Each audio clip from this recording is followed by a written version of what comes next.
And we're live, 2 minutes late. And I want to tell you why we are 2 minutes late. It is Tuesday, May 20th, the year of our Lord 2025. And I sat down with my coffee right on time and I jiggled my mouse to make my computer come alive. And it didn't, because it had shut down overnight in a mysterious crash.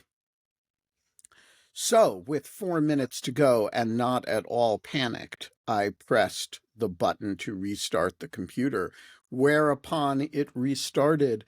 But ever since it has restarted, it has been running at the speed of chilled molasses, and everything that should take, you know, 1 second is taking 10. And I got into the Riverside studio just in time to be greeted by a cheerful Holly Berkley Fletcher with the words, "You're late," in a kind of reproachful fashion, as though, um, this was some deep character flaw, which admittedly it is. I am a Late on this show. There's always, if you're late on this show, like there's a cataclysm. I am compulsively on time in general, and so I'm just saying, um, you know, it was a cataclysm, um, but there's a bright side. The bright side is, because this is a revolution in morning television.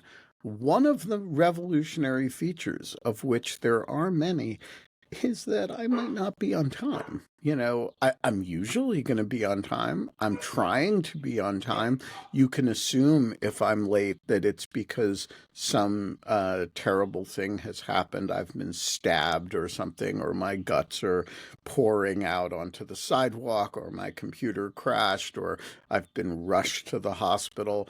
But, it's not a situation where, like, for example, Joe Scarborough is never late, because there's a schedule and there are people who say we are live in 5. I think they have people on those shows that come and get them out of bed, honestly. I think they Uh, get like wake up calls and they get like people that drag them out of bed. so I don't know. I've never been privy to their wake up routine, but the point is that, unlike that, I only have, the stuff that happens, and we're scheduling it ourselves. And sometimes the dogs are barking, and sometimes the cactus is poking at us like, dude, you're live in a couple minutes. All of which is a very long winded way of saying that I'm apologizing for being a minute and a half late. Um, Notwithstanding my tardiness. The sun is shining. The birds are chirping. It's going to be a great goddamn day. And Cactus, do you have something to say about You're it? watching Dog Shirt TV, an effing revolution in morning television. You are watching Dog Shirt TV, and it is a goddamn revolution in morning television. And one of the revolutionary features is that the snowman, who as yet has almost no personality on this Oh, I show, have a backstory for him today. is going to get his backstory at the bottom of the show today. The And bottom. another, yeah, yeah, yeah. And another one of the revolutionary features, of which, as I say, there are many, is that Minna Ålander is joining us from Stockholm and is not going to have to jump off to do other calls. Though if she were, we'd be like, that's fine. Um, in any event, we are not allowed to have fun anymore. But we are allowed to have our second day in a row with Minna. Um, and Holly is not going to have to jump off the show today either. Yeah, and Um, I'm not doing, my hair is still bearing the remnants of the curls because I didn't wash it. And it's kind of a disaster, which is why the hat But whatever, I'm here. Well, also it's a Vishla shirt day, which, Oh, are always by the special. way, have you gone back and because I will win this debate. I gave you a pug shirt. I know the gifts that I give people. And I gave you a pug shirt and I have video proof that I will find and send to you All right, later.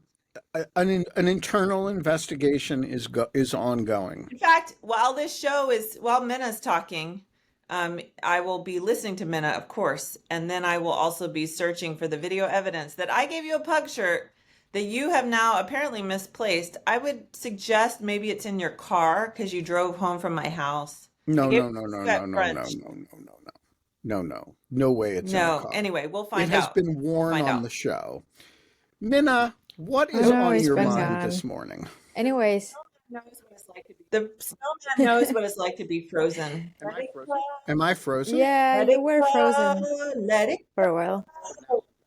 Yes, you are But back. now I'm back.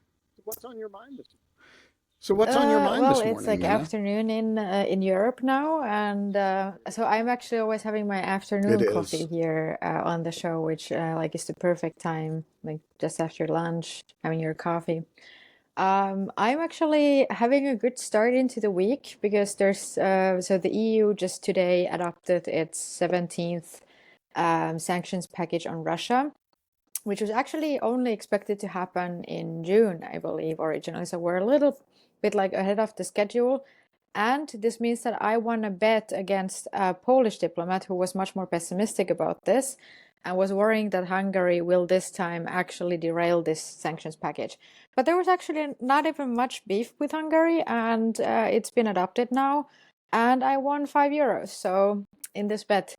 So that's like my day, Wow. starting out nicely, and then some other positive news from Europe. On Sunday, there was the second attempt at presidential elections in Romania. You may actually even have heard about this because in December, after the first vote, the Constitutional Court of Romania annulled the results in a very unprecedented decision due to allegations of Russian election meddling, that Russia had been sort of like really unduly influencing the campaigning beforehand. And so then it looked like, so in the first round, it was a sort of like a somewhat unexpected, like far-right candidate that won the elections. And then now, before the second round, it looked like it was just sort of like just another far-right guy who will win, and that it wasn't much use to sort of like take this measure. But in the end, this like pro-EU candidate won by a very clear margin, like almost 10 percentage points. Um, and yeah, so even this like far-right candidate, like who had tried to first like claim the election for himself, had to then concede that nope, this is actually clear enough a result.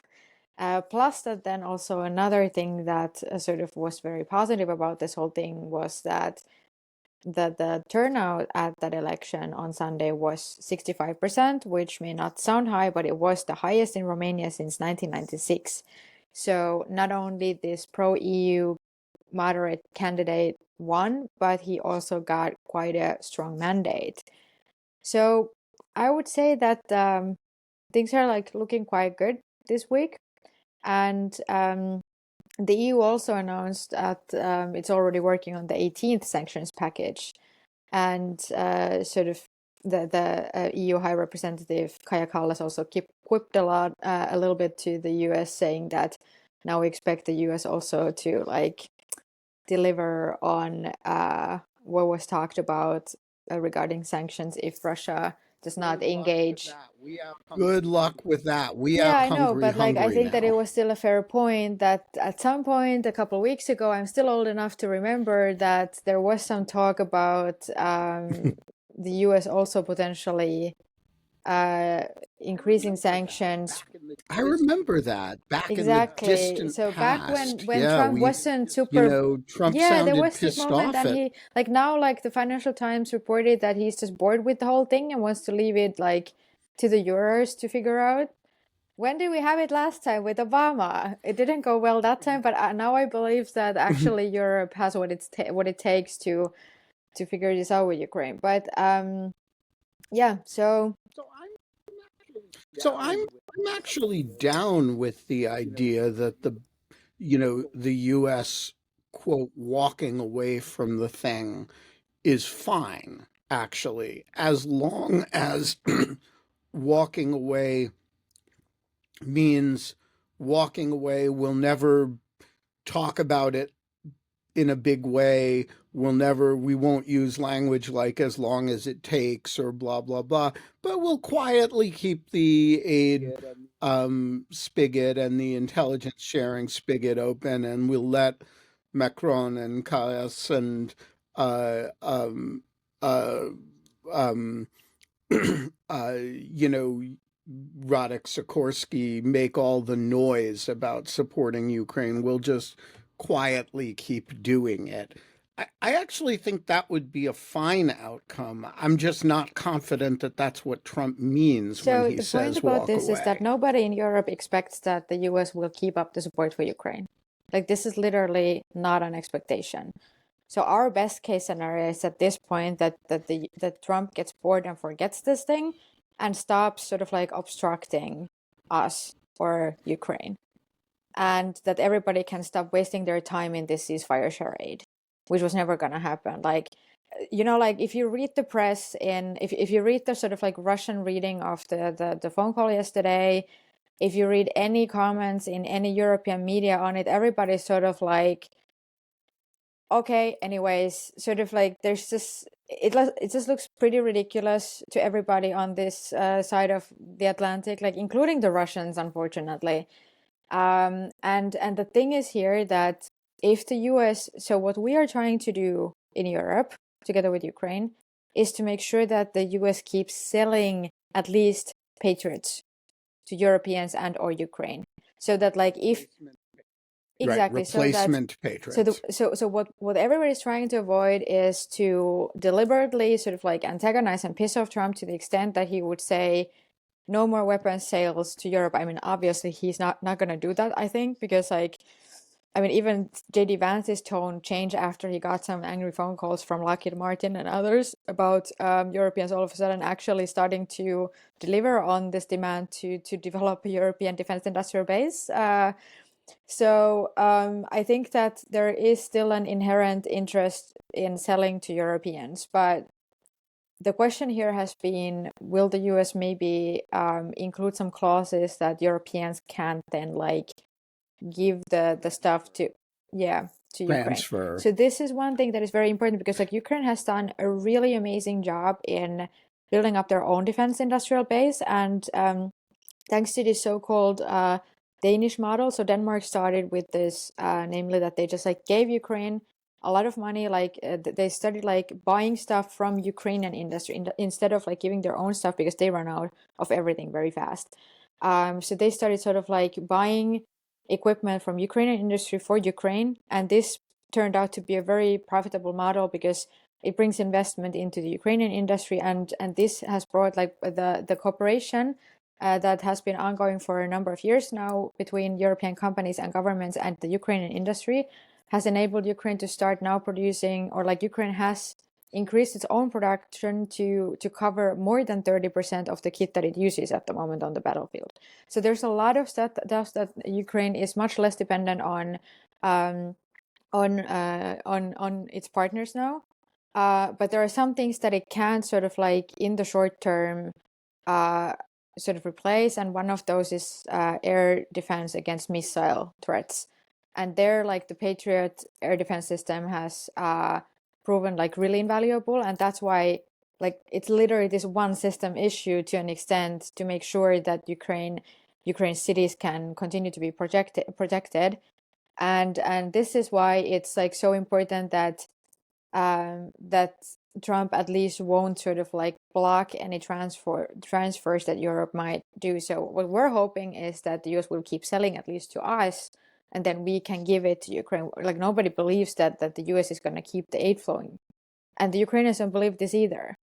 On the intelligence side, I have to also add that it's very So interesting what the Ukrainians are telling about it. So what they say is basically that the day that the US cut it off, the intel sharing, that was the day when the trust on the ground was broken beyond repair.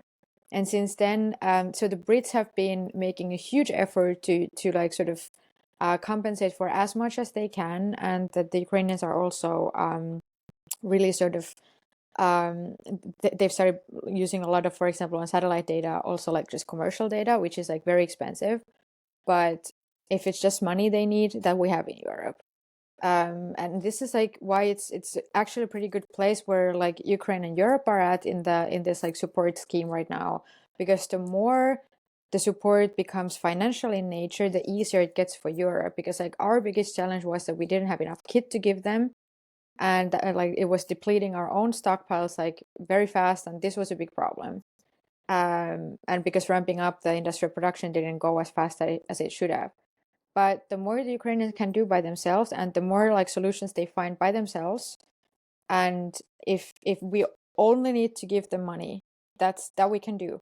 So it's actually like not as bad. There was also, I think, was it the CSIS or RUSI report? I forget right now, but I just saw it like before I came on the show, that there was this report looking at what a complete cutoff of US military aid for Ukraine would mean, and like whether they can keep fighting without it. And what I saw now was that yes, pretty much can be done. Yeah,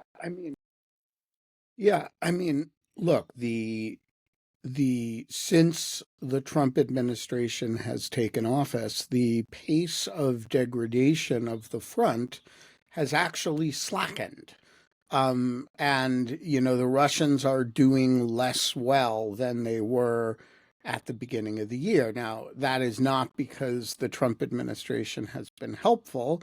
It's because the Russians have genuine manpower and supply issues themselves, and because they are somewhat depleted, and because the Ukrainians are more resilient than we consistently give them credit for.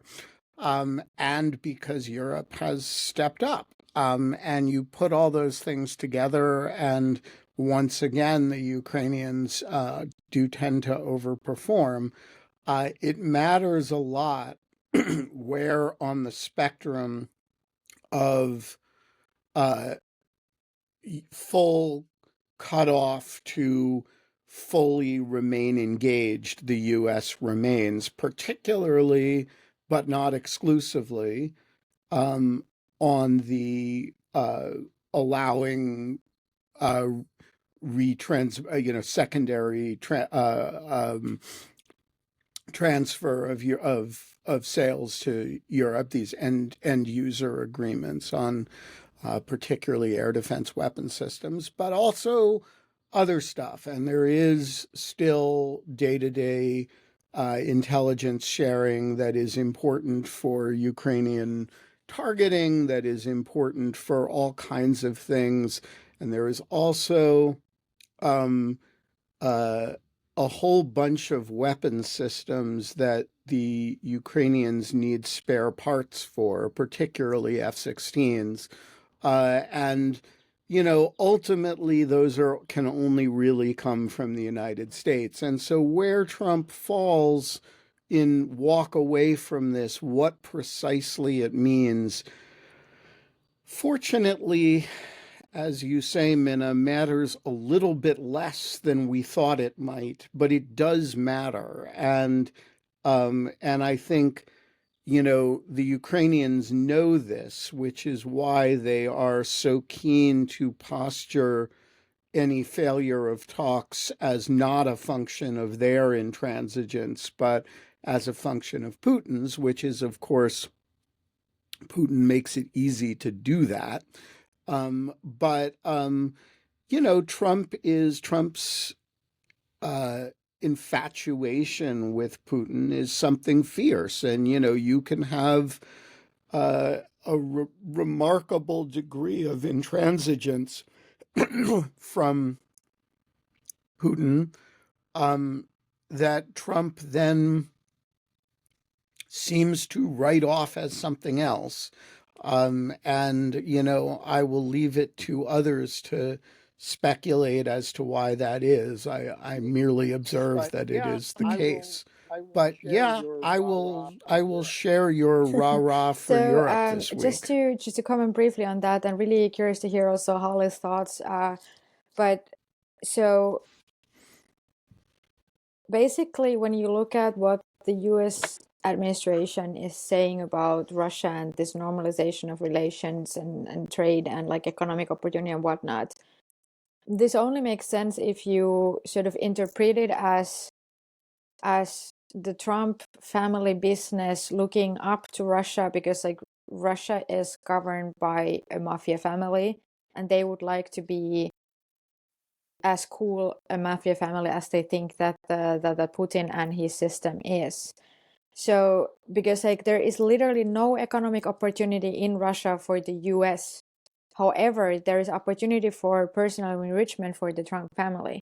And this is what they've been after in the Middle East, in the Balkans and Eastern Europe. By the way, I think it's really funny. So your piece, Ben, on this like secondhand or like this very old and used Qatari jet that they're It turned out to understate the matter. That they'd been trying to sell the fucking thing for several years and they couldn't find a buyer. So they're unloading it on the Trump on Trump. Let me failure quote of imagination. a Finnish journalist who was observing this and other things, and he said that like the Trump part of the deal seems to be that not only both sides win, but the other side, like not the Trump side, wins double. So it's like a win-win deal. Because like I have to admit, like I don't condone corruption under any circumstances, but given like how the Trump administration is so painstakingly trying to engage in large scale, like both domestic and international corruption, and they are making like such an effort to do that then I had to sort of like it made me smile a little bit to read how the Serbians are completely sort of like screwing them.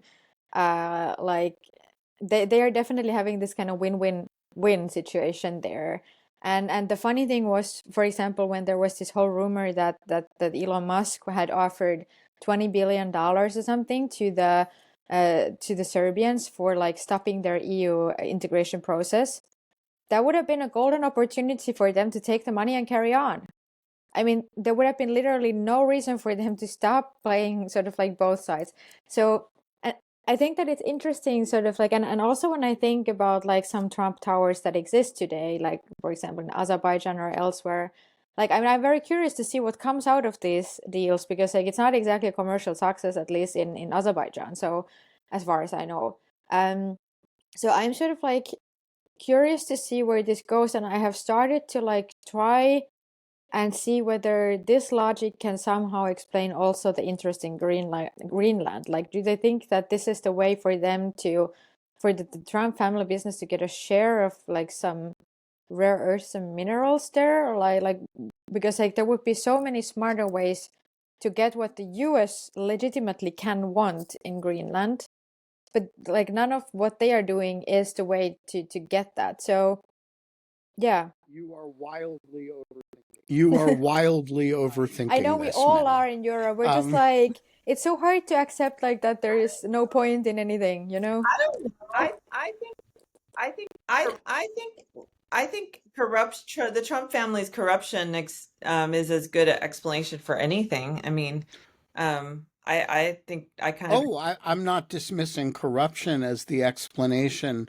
I'm dismissing the idea that any explanation is a well thought through unified field theory, including corruption. These people are not very smart, and they proceed on kind of lizard brain instincts. And one of them is corruption. Yeah. But another is strongman dictators good, wimp shit democracies that consult bad. A third one is more land, big, good. We get.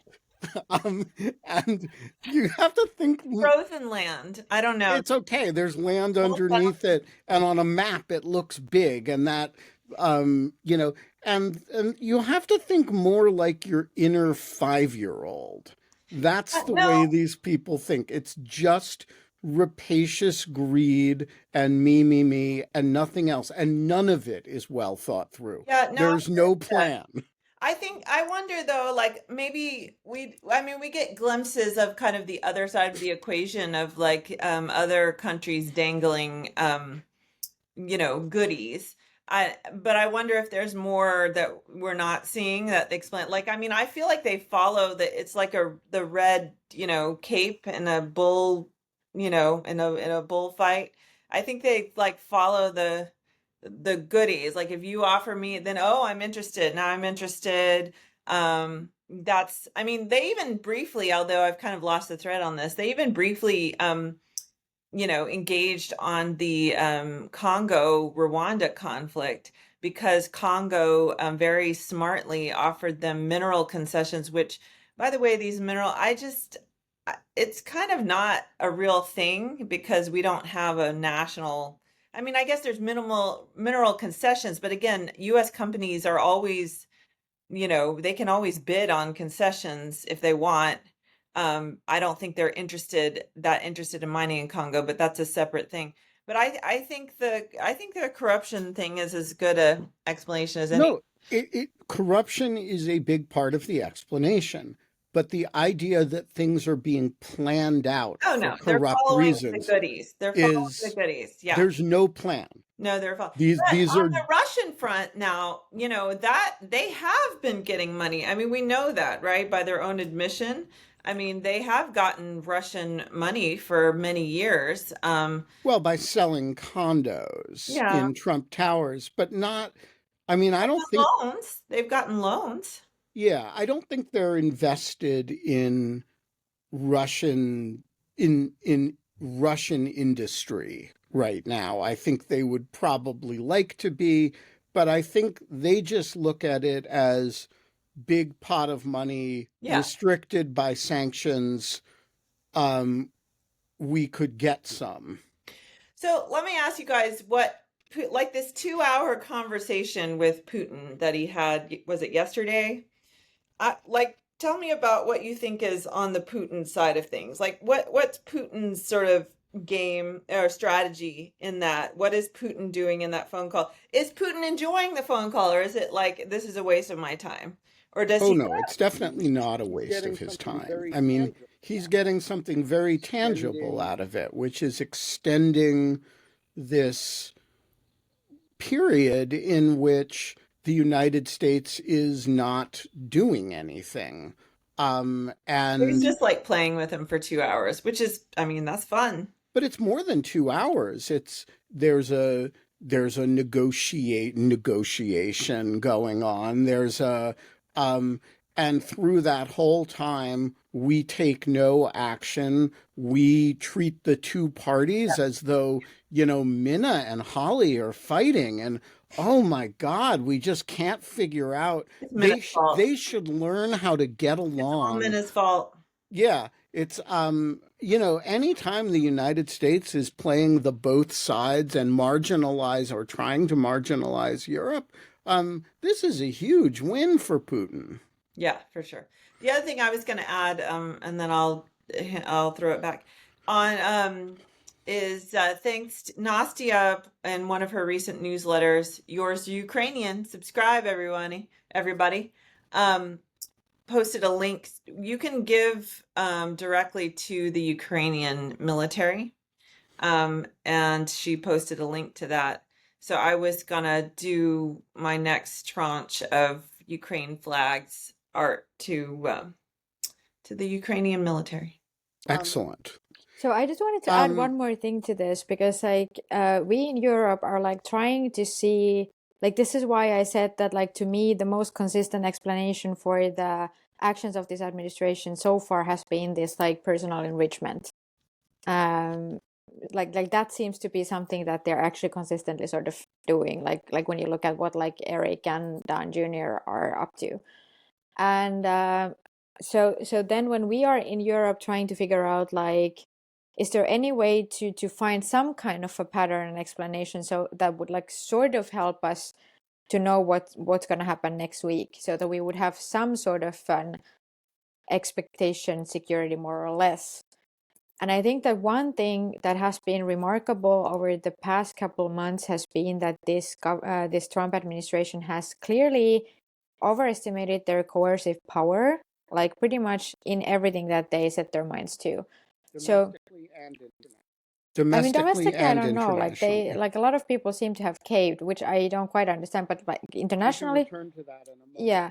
We can return to that in a moment. Okay, They've great. behaved the same way domestically and internationally, and it's Okay, not great. I'm working really, in really, either really looking forward to department, I hearing think. all about like what's happening in the US domestically, because like we all have our limited scope. But when we think about for example, so Trump started this ceasefire process. I mean, at that point, he was actually like confident that he can negotiate a peace in Ukraine. And so it seemed that he, like, this administration completely thought that they can just like tell Ukraine and Europe whatever, and they will have to just like do as the US says. And then like obviously with China it was like even more ridiculous, because like in the end it was Trump who caved. But my personal highlight, and again, like I in no way endorse Hungarian like government politics in any way, but it was just like hilarious how Hungary made the statement last week that that their trade relations with China is a red line, and they will not back down from the current levels, or from like increasing it, even if Trump pushes them. So they have failed even to coerce Hungary. So this is just something that is, I mean, they never even tried to coerce Russia, interestingly. But yeah, so I'm really happy to hear like how it looks like at the moment on the domestic side. Look, I mean, the domestic side is a little bit more complicated because they have actual power. And if you're a, pro-Palestinian student in the United States, they have achieved a fair degree of coercion, right? If you're a university, they're holding a lot of money over your heads. But they haven't, first of all, they haven't even been able to get their budget bill through Congress, despite controlling both houses of Congress, which they might still do. And but they're not doing any better as a result of all the coercion that they purport to exert than the Trump administration was the first time, or the Biden administration was. They're less effective legislatively, despite all the threats they make. They're shutting down, they're destroying a lot of federal agencies, but they're not winning in court, right? Every time one of these things gets challenged, they're mostly losing. And they're definitely running out of gas, just in terms of, all right, you've got, now, could they, I don't want to say they're losing at this point, because it's 4 months in, and, they can do all kinds of, power over the executive branch is a hell of a thing, and it's also a hell of a drug. And so I don't want to overstate this, but you don't look at this and say, I know that Marcy Shore and Tim Snyder and what's his name, Jason Stanley, say it's 1933. By this time in 1933, Hitler had established Dachau, right? And people like Marcy Shore and Tim Snyder, and for that matter, me, were all locked up. I projected horns on Trump's face in front of the White House the other day, and I didn't even get a cop tapping me on the shoulder, right? It's not 1933. And a lot of people on June 6th, whenever that military parade are, there's going to be a lot more people protesting it than there are people attending it.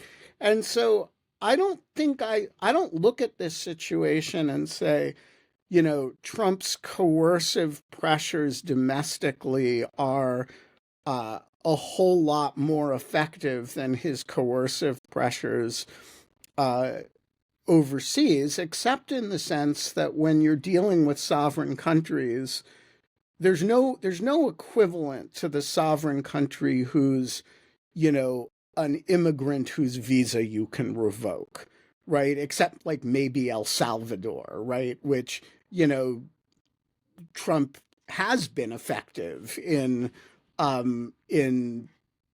bullying, although the Salvadoran president seems to love the pain.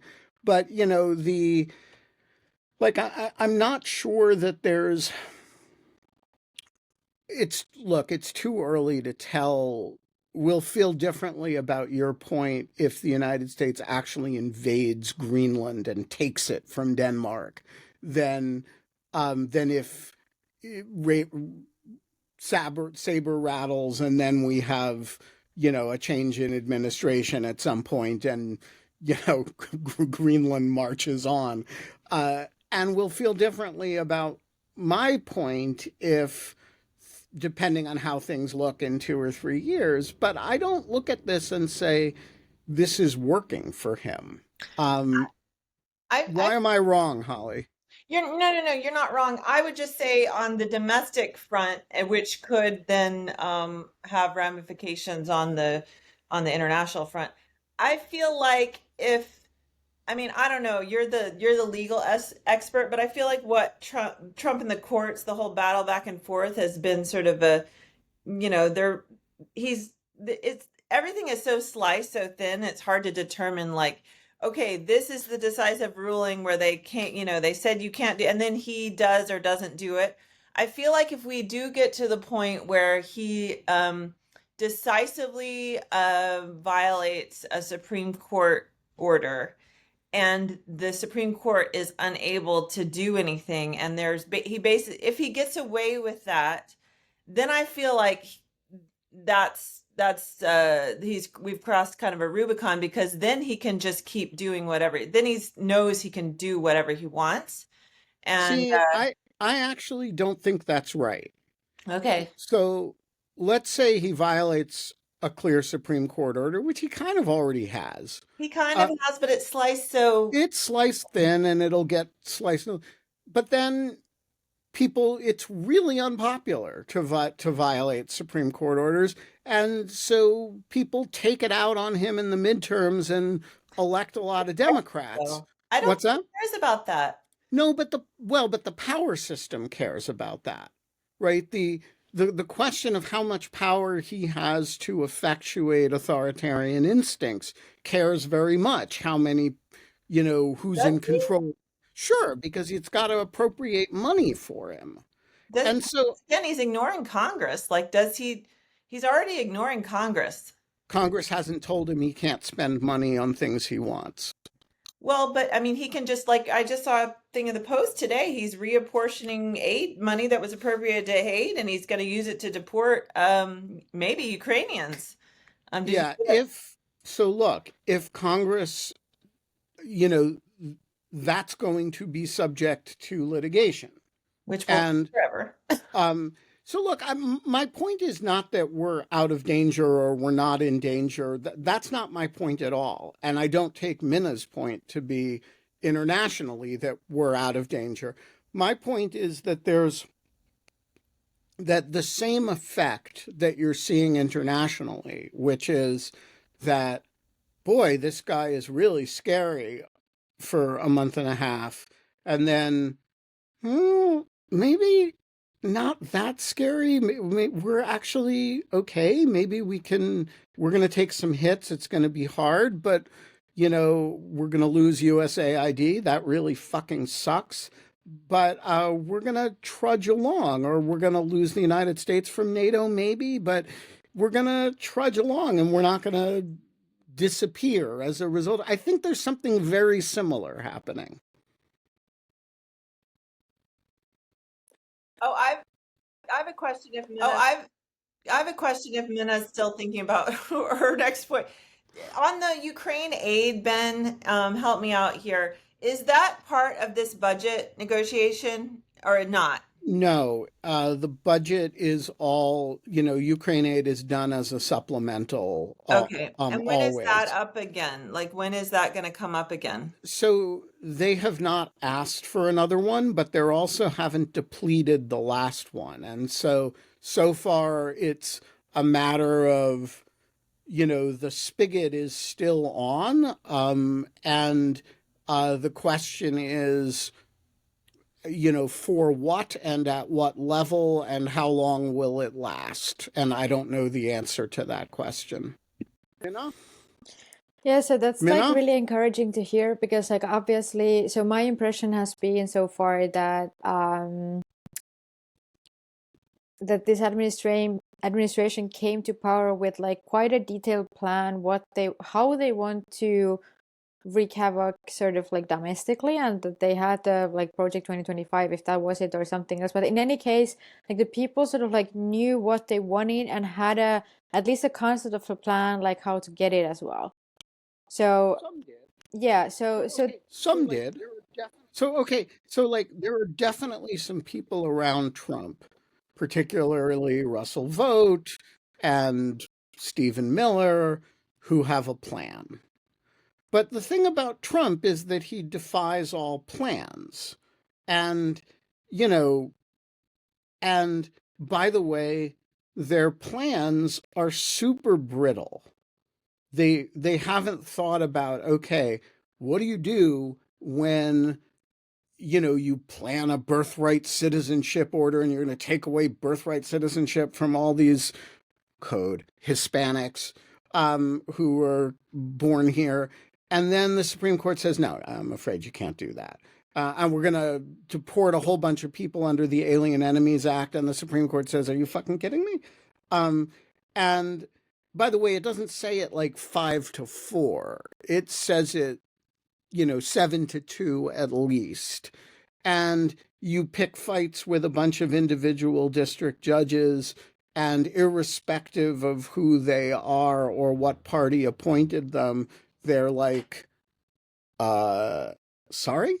And all of a sudden you have this very broad confrontation with the judiciary that's not especially partisan in quality. And you have to decide, okay, your plan was just to do all this. But now you have to decide how much of your political capital you really want to spend taking on the entire American judicial system. And that's not an easy question, and it's not obvious that you're going to win it if you do it. And by the way, 80% of the population believes you should have to follow the court's orders. And so I'm not sure that look, I'm not saying it's not a dangerous situation. It's anytime you're contemplating violating court orders, it's a really dangerous situation. I'm not saying they didn't have a plan or the people around him didn't have a plan, but they didn't have a plan that survives first contact with the enemy. It's kind of, like the Maginot line, with like, oops, they just went a different direction. I think it depends what you're talking about. Like, I mean, I think they've been, I mean, the dismantling of the federal bureaucracy is ongoing. Yes. No, there are issues. There are issues they're going to win on. For example, if the president wants to destroy an agency, by the way, he's going to get to do that.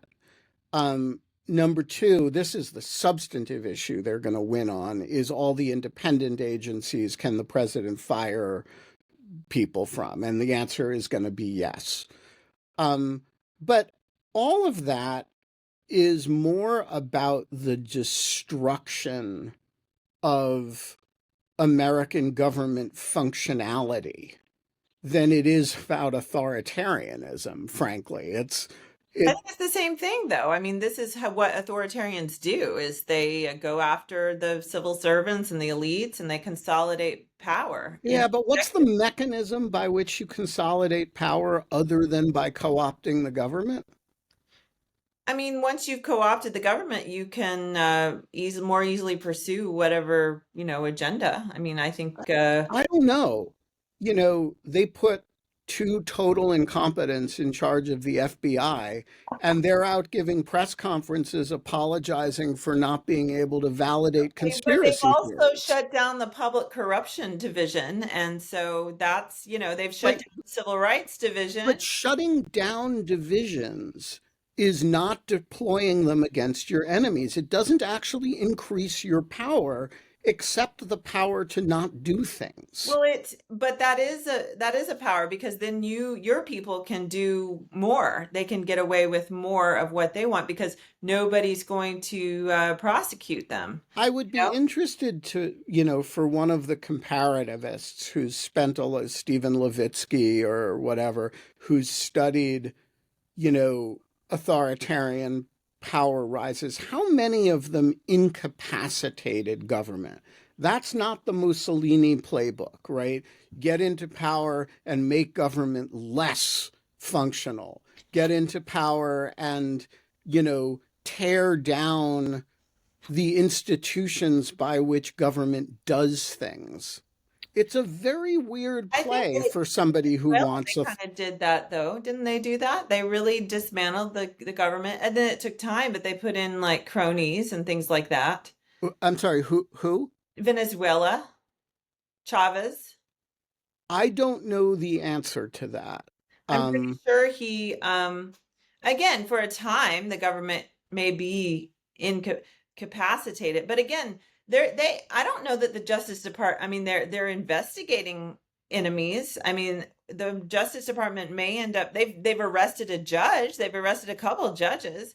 I don't know that they're not using the Justice Department to weaponize. Oh, they fired couple intelligence officials because they didn't like their analysis. Yeah, no, there's no question they're doing bad things, but I don't know that they are building a lot of capacity to do bad things. It seems to me most of what they're doing is reducing their own capacity.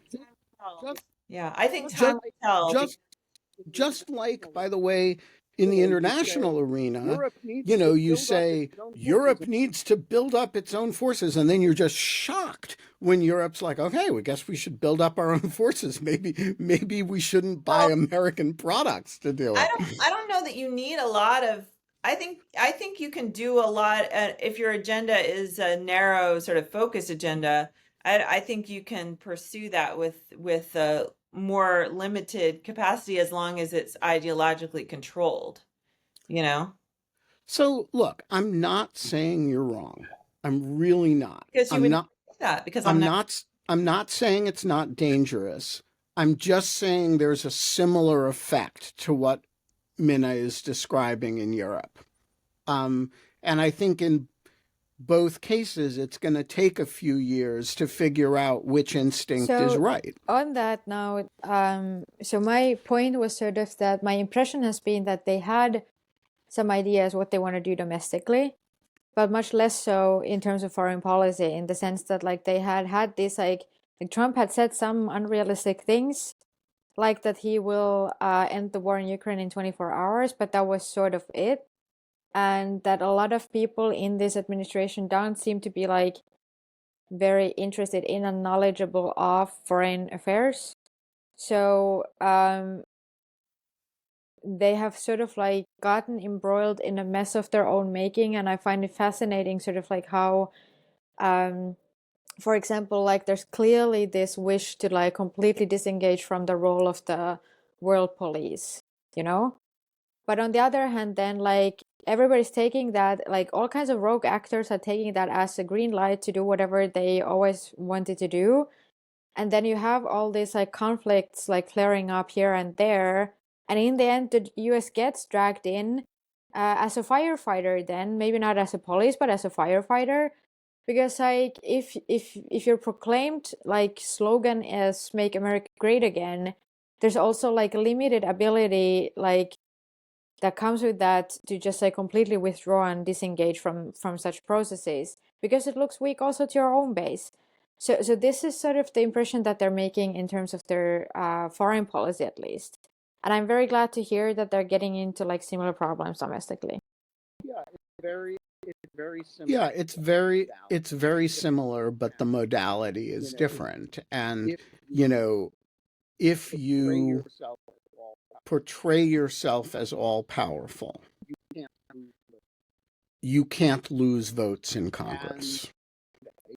And then they do.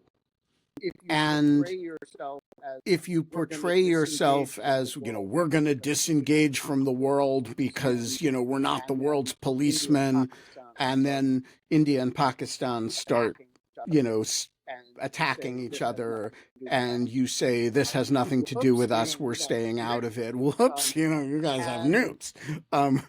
And you're going to get involved with the Houthis, but then back off, and you're going to go after Harvard University and then be like, whoops, what, you took that letter that we sent by accident seriously? We never meant that to be sent. I mean, they do come off as ridiculous. And,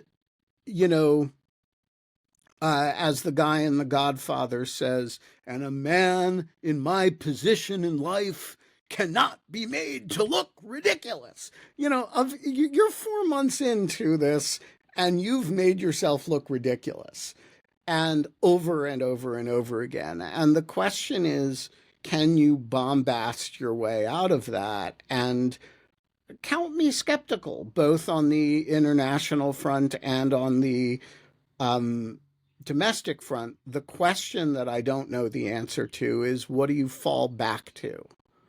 Do you fall back to invading Greenland to make the point? Like, all right, you guys think I'm ridiculous, Nook, we're going in, right? Or do you fall back to something like a somewhat quiet or more reasonable position, which is what a sane person does? I have one little item today in the last few minutes, other than the snowman. Yeah, we got to turn to the snowman. Oh, but okay, do your other item first. Just very quickly. Today I'm watching the president of South Africa is in town meeting with Trump and Cyril Ramaphosa, and I have to say he's an incredibly charming guy, and I think this meeting will actually go really well. And as evidence of his charmingness, I have a video of him when he was deputy president that I'm going to put in the chat, and maybe you can share elsewhere, because it's the most amazing video you'll ever see. When he was deputy president in Parliament, introducing the government's new government issue condoms. Hang on, we're gonna pull it up here and we're gonna share it. It's amazing, and he has a lot of fun with it. And hang on, you get a sense of his personality, but he's an incredibly charming, very good with people. That's how he's done well in South African politics, which is very hard. And he's a pretty competent businessman type. I think he's been good. So I think it could go well in the Oval Office today. I just want to say, meeting with Trump in the Oval Office is never a good idea. If you're a foreign leader, do not do it. Don't think you're the person who's going to break the rule here. And we are going to play this. It's amazing. It's only like 30 seconds. Whoops, but we don't have audio on it. Use the old condoms. That's a little bit of a problem. I can hear it. You can? You have condoms. Oh, I can't. That make less all right, noise. Let's do it again, and I won't talk over it, and then you'll tell me what it says. Who used to use the old condoms. The people who used to use the old condoms approached the Ministry of Health and said, these make noise. Could you have condoms that make less noise? Members, please help yourself. We've now got condoms, which we expect we can all use for maximum pleasure and protection. Thank you, Madam Speaker. All right, now you have to describe it for Shortened me. version. He actually goes on and on about the flavor of the condoms, and there's different flavors. Anyway, the whole video is amazing. And the woman behind him is amazing. So go watch the full thing on YouTube. All right, well, may he be as charming in the Oval Office as he is in the condom ad that everybody could hear except me. And Holly, tell us about the snowman. Okay, so I'm not gonna do the full story. I'm just gonna do little factoids every now and then. So the first factoid about the snowman is, as all good heroes, he of course has demons, and his main demon slash vice is that he is actually he loves to eat carrots, and when your nose is a carrot, that's a problem. And so his entire life has been trying not to eat his own nose. And that's like the hero origin story of the snowman. And that has been his tortured soul item that has then led him to greatness. Is he from Minna's hometown in the Arctic? You have to wait, because you just get one factoid. One factoid a day? Yeah. All right. Well, guys, we are building a legend for the snowman. We're going to start a series called The Cactus and the Snowman about their exploits in the Directorate of Operations together. Minna Ålander. It was like me and my husband. Basically, this is our wedding portrait. That's me. And this is my husband. Right. We're going to be back tomorrow. I don't know who the guests are going to be. I don't know who the hosts are going to be, but I know something important, which is that the world will still suck, but there will still be glimmers of hope and amusement, and Holly will be there making fun of them, and I will be there making fun of them. And for all we know, maybe Minna will be on a plane to the far north. But also, I have an agenda item for tomorrow, which is that Holly and I have decided that we are going to do a little dialogue between Abraham Lincoln and Donald Trump on the face of the U.S. Department of Agriculture, and we want your help storyboarding it. So that's going to happen tomorrow, maybe, depending on if Holly's there and whatever. And we will see you then.